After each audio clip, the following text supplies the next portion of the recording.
We're beginning Chapter 16 of Project MKNAOMIE, Emerging Viruses, AIDS, and Ebola, Nature, Accident, or Intentional.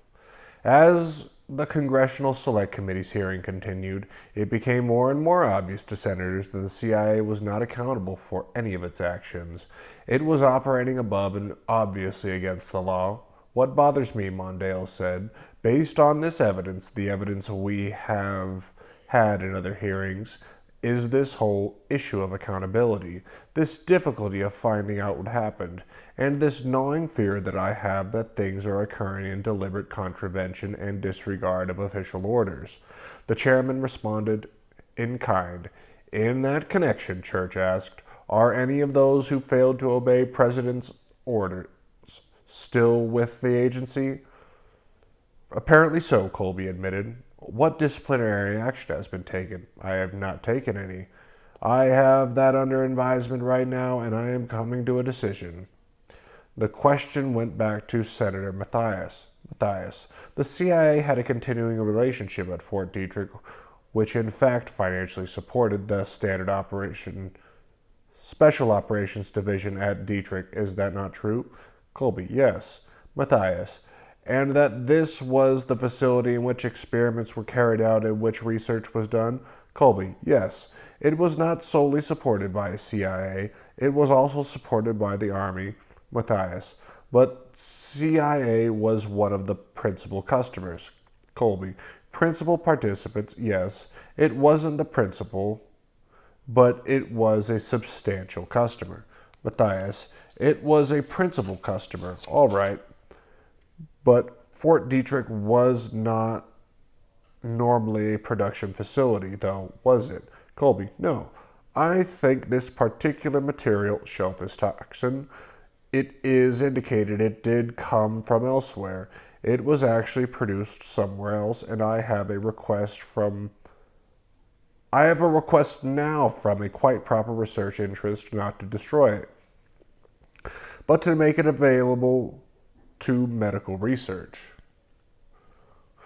Soon thereafter, Senator Hart chimed in with an important question. Hart, to your knowledge, was there any indication or any thought in the minds of those conducting these population vulnerability studies that we would make them operational or offensive at some time?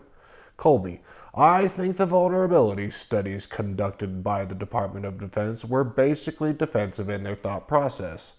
I think the intelligence people were observing them and watching them. I am not sure that they had a totally defensive approach toward the possibility of clandestine implementation of some such idea someday under some circumstances which might warrant it. Hart, I think in the memorandum of October 18, 1967, Exhibit 6, identifies as MKNAOMIE, it clearly states the anticipated future of some of these capabilities were certainly intended to be offensive. Colby, we are talking about a weapons system that the United States was developing, Colby replied, and potential applications for it, and through regular military force or through secret methods and during times of war and some such thing. What a nothing answer. Hart, so it was not purely defensive? Colby, no, I do not think it was purely defensive.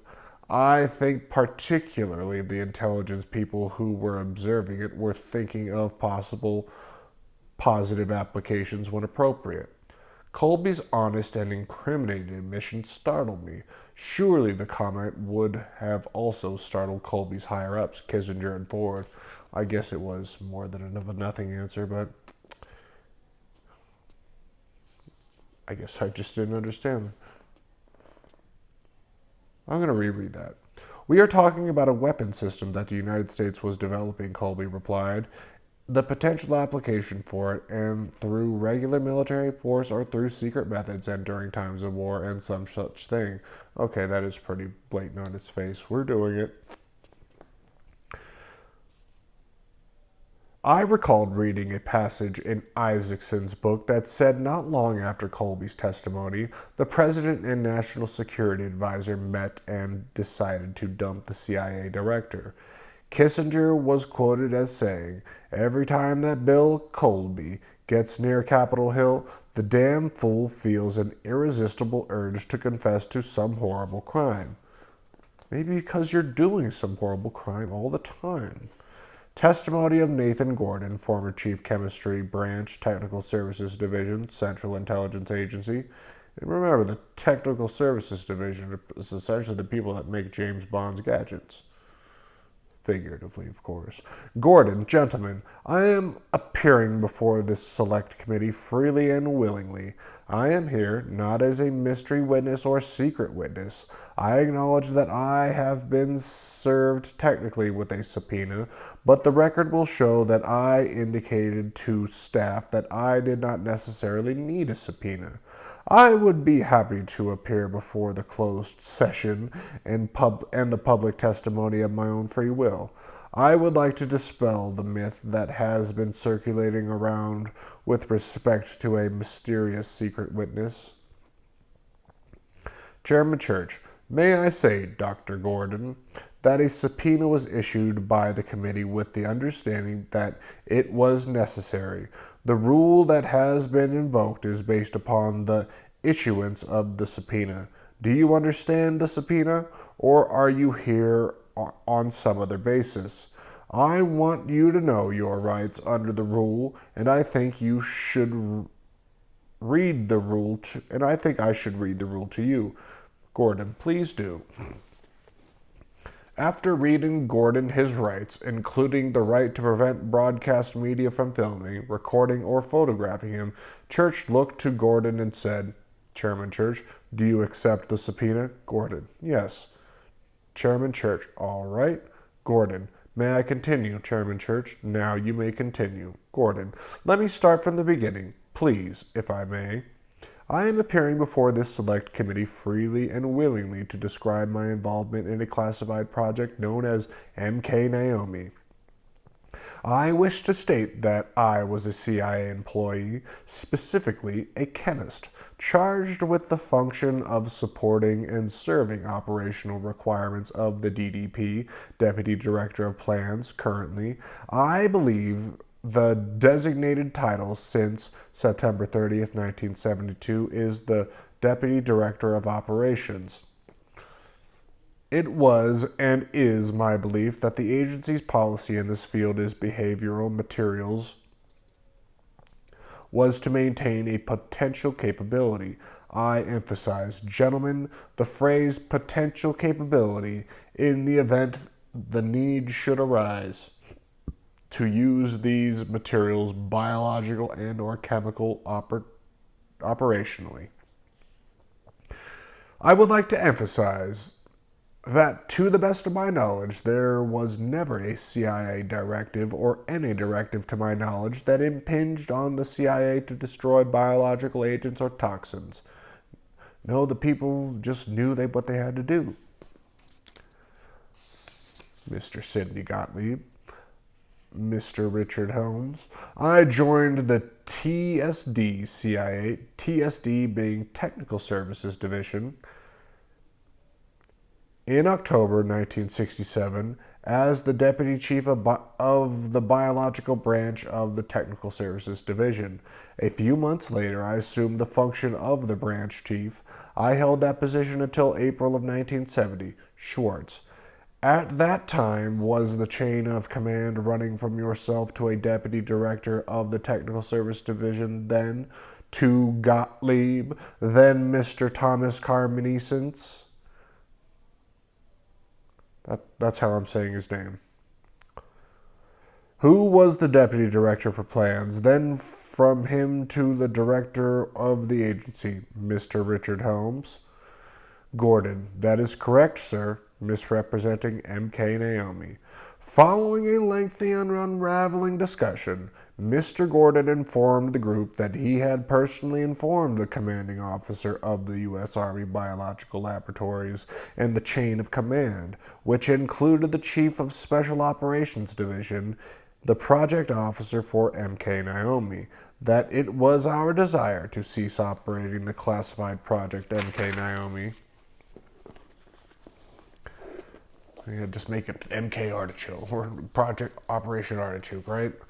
Some days later, Gordon was allegedly contacted by the Army's project officer, Mr. Charles Cinzini, and asked whether the CIA would care to keep the toxins for potential agency use. He thanked the officer and informed him he would consult with his superiors. Gordon continued.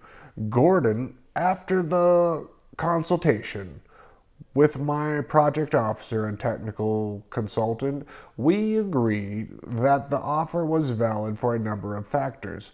We knew that many years of hard, costly research had gone into the development of shellfish toxin, and that those particular quantities, 5 grams or more, were realistic quantities for purposes of experiment, research, and development, because if one had to really, in effect, study immunization methods for disease vis-a-vis, who knows, cancer, anything of that particular ilk, it would take a considerable amount of this particular antigenic material to develop immunization, so that we know that was a reasonable quantity of that kind of purpose.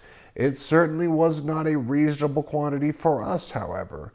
Might I add that the particular quantity had been on a list of material held for many years, and in retrospect, I can see clearly now that our project officer just continued, including myself, to continue the listing, shellfish toxin being one of dozens or more different materials, never questioning the quantities that were being held. Damn. Wait a minute, I cried. Hold everything. Hush, said a nearby reader. Sorry, I replied. Gordon had Freudian slipped and no one noticed. Where would he get the idea of studying immunization methods for a disease vis-a-vis, who knows, cancer, anything of that particular ilk? From a 5-gram vial of shellfish toxin? I reflected on my knowledge of shellfish toxin learned 2 decades earlier as a freshman at Tufts School of Dental Medicine. Shellfish toxin is a neurotoxin, not a carcinogen. That is, it is not cancer-causing. It is not a cancer-causing substance. The first thing that popped into Gordon's head was cancer and immunity. Anything of that particular ilk, Mr. Gordon?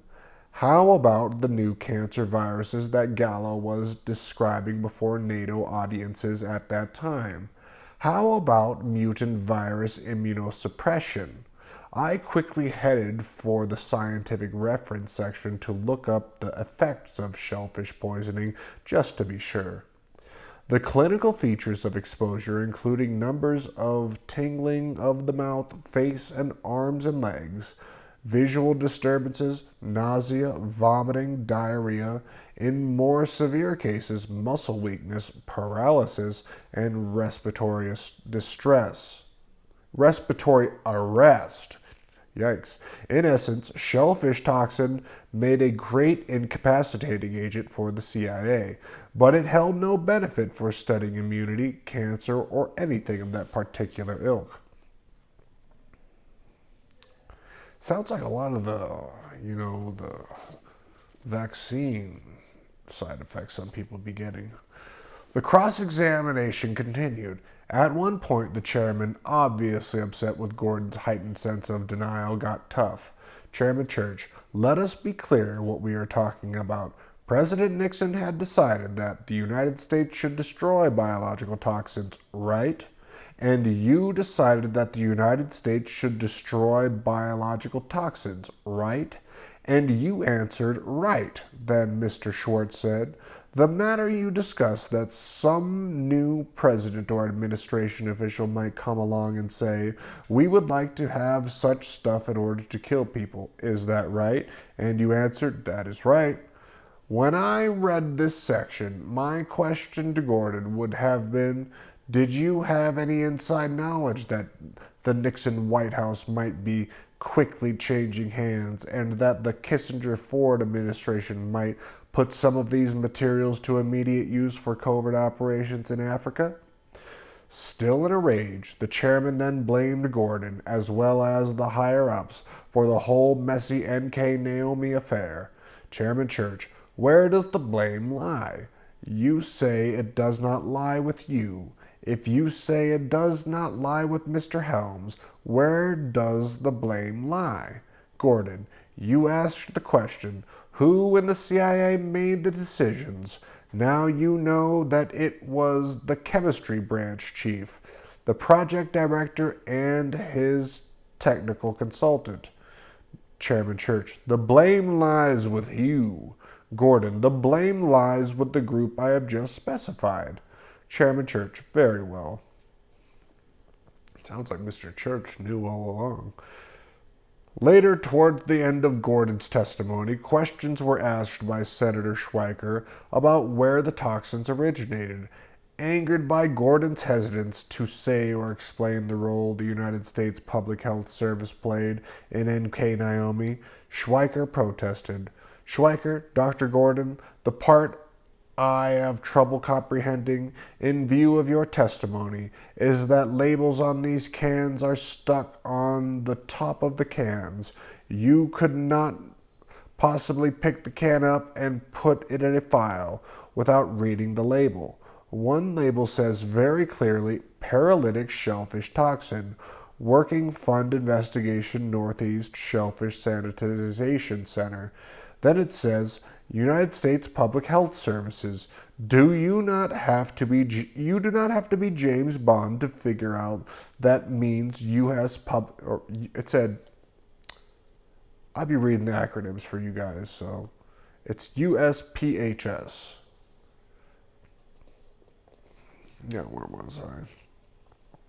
You don't have to be James Bond to figure out that means U.S. Public Health Service, Narragansett RI, and my question is why the U.S. Public Health Service is producing a deadly poison for this country, and who is paying for it. And you could see that by just reading the label on the can, so why all the mystery about where these 6 grams came from? Gordon, Senator Schweiker, insofar as the Public Health Service being a source of the shellfish toxin material, this reflects a program that had been going on for some years. This is part of the cost of resource and value intrinsic in the quantity of shellfish toxin that was expended by those 2 particular government agencies for many years. Schweiker, your testimony is that we have, in fact, been receiving deadly poison manufactured by the U.S. Public Health Service and delivered, indirectly at least, to Fort Detrick. It came to your hands, but first of all to Fort Detrick. And I am wondering whether our House subcommittee that appropriates money for health research is really aware that that is exactly where our health funds have been going. Gordon, I understand your question, Senator. I do not have a response to it. What an answer. Chairman Church, I understand your view that there is a suggestion here that the committee will have to fully inquire into whether our other departments of the government, in addition to the CIA, undertook to circumvent the presidential order. And we will look into that because we really want to get to the root of the whole question presented here. I too wanted to get to the root of the United States Public Health Service's link to biological weapons experiments. The combined role the agents from the United States Public Health Services, the National Cancer Institute, and Merck Incorporated have played in preparing and administering that was very plausible HIV-tainted hepatitis B vaccines seemed worthy of further investigation. Naturally, I reflected on Zimunis's report that the pioneering work on Merck's advanced formula hepatitis B vaccine was accompanied by Krugman and his co-workers in 1970 to 1973.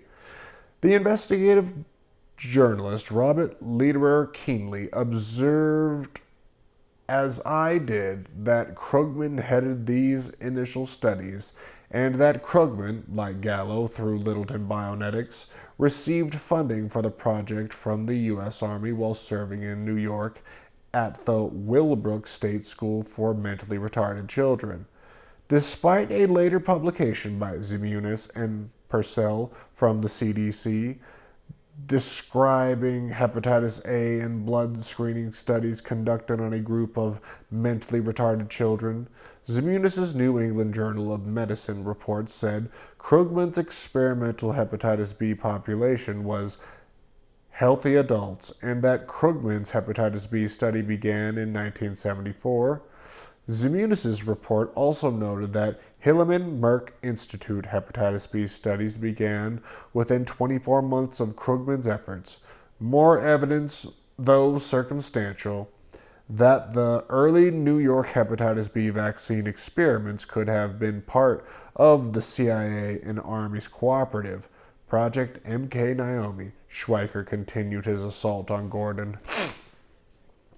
Schweiker, here is a toxin that could kill thousands of people. If you walk into the CIA building, you have to be logged in. I do not know why we do not log a toxin that could kill many thousands of people. I then realized that Fort Detrick logs might be checked to see if Gallo or any other suspects walked in or out with AIDS-like viruses during the early 1970s. Gordon, I would like to make a comment with respect to what has been in the press a number of times. The only way, admittedly and unequivocally, that is a large amount of material for any purpose of applying it in a lethal form to people. The only way that you could kill those large numbers of people as related to the quantity of stockpile is, in my humble opinion, to put some of them in one long line and inoculate each and every one. Get your vaccines, everybody. Exactly the procedure recommended by the WHO and administered by the United States for International Development.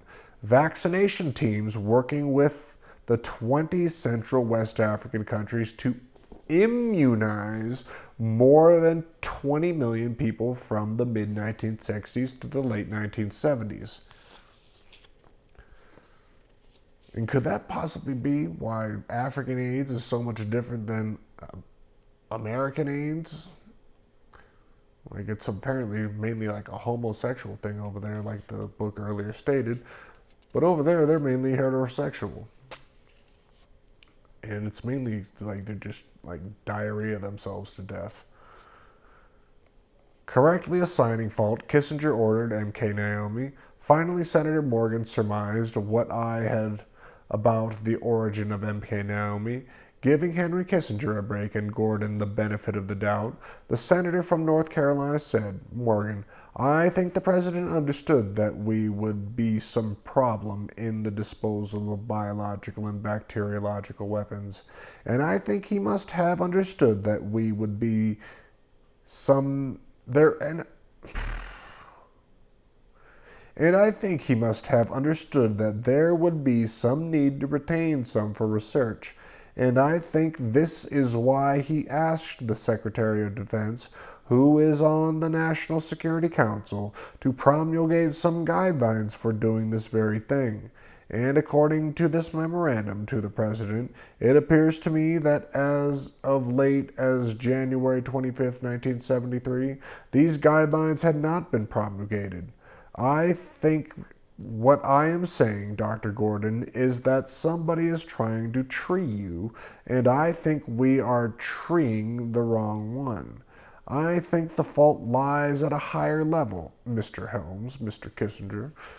Gordon, Senator Morgan, I would appreciate some clarification as to how you see the agency's role in that particular directive, sir.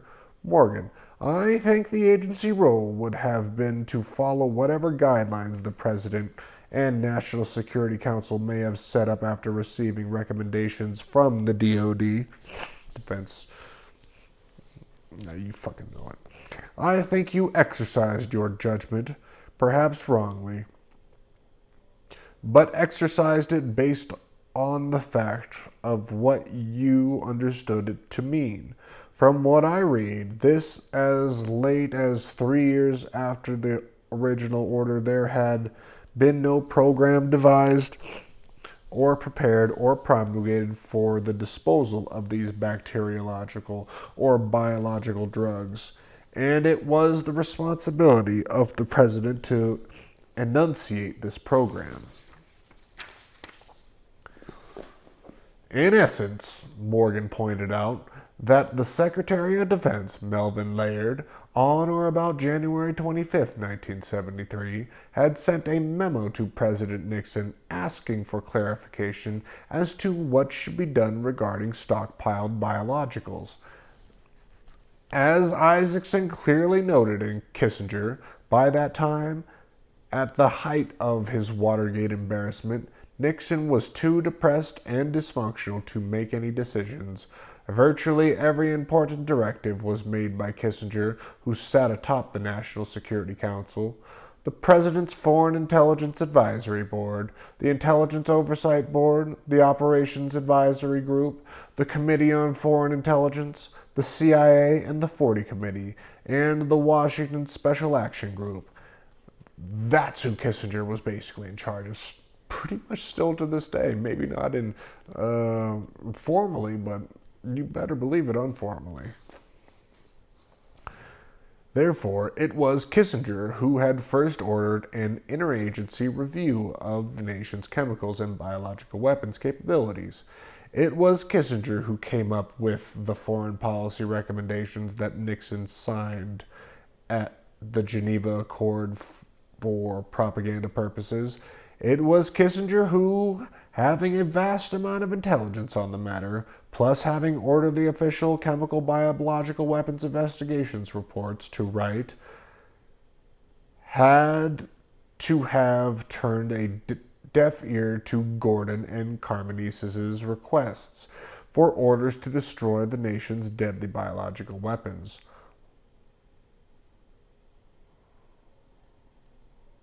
Later in the hearings, Richard Helms, the former director of the CIA, also gave testimony.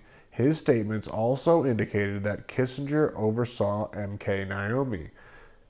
Chairman Church, Mr. Helms, I am puzzled somewhat. It has been established by your testimony that the CIA had in its possession biological toxins that were subject to the President's order that they should be destroyed.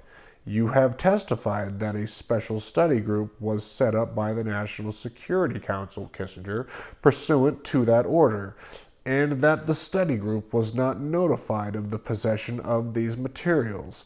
And you have said that you did not think it was appropriate to give them that kind of information.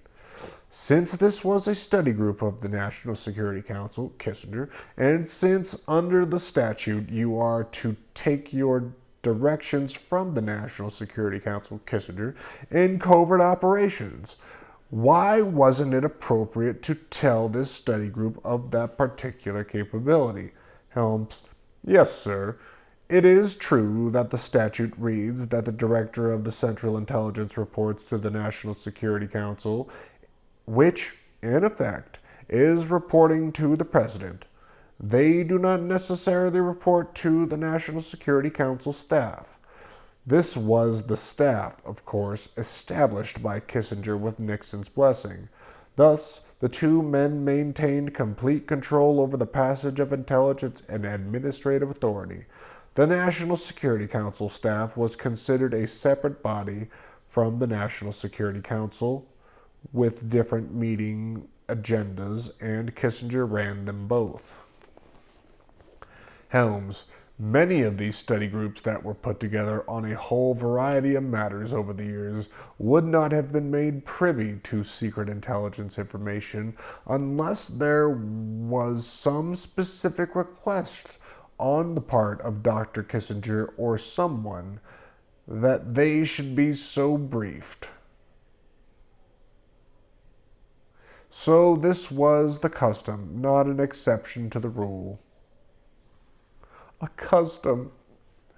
Thus, Kissinger never ordered Helms to report to the study group the CIA's stockpile of biological weapons. Apparently, he intended to use them on a mission not even the National Security Council discussed. And that's it for Chapter 16. Bit of a short one today. Oh man, the next book, I'm going to have to... I was reading almost for 3 hours earlier today. Until next time.